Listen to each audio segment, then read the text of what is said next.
In this video, you'll learn how to install Paperclip AI on your system.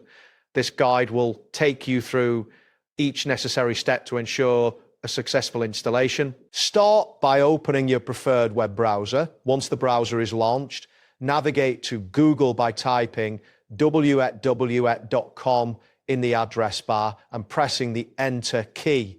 This will bring you to the Google homepage where you can begin your search. Next, in the search bar, type Paperclip AI and press Enter. A list of search results will appear. Look for the link that specifically mentions Paperclip AI and click on it. This action will direct you to the official Paperclip AI website. After that, on the Paperclip AI homepage, locate the option labeled Hire AI Employees, Set Goals, Automate Jobs, and click on it. This will take you to the section where you can begin the installation process. Then you will see a command prompt option that says NPX Paperclip AI onboard-yes. Click on this option to proceed. Following this, you will need to access your taskbar.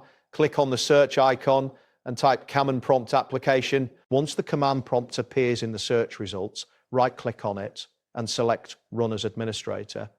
This step is important as it grants the necessary permissions for the installation process. Now, in the command prompt window, type the command npx paperclip AI onboard-yes and press the Enter key.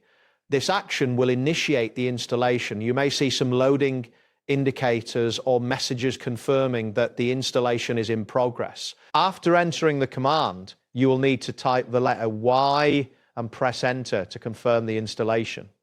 This confirmation is essential for the process to continue. Wait for the installation to finish. Depending on your internet speed and system performance, this may take a few moments. It is important not to close the command prompt during this time, as doing so could interrupt the installation. Once the installation is complete, you will receive a confirmation message in the command prompt. At this point, you can close the command prompt window and start using Paperclip AI. That wraps up today's guide. Thanks for watching and catch you in the next tutorial.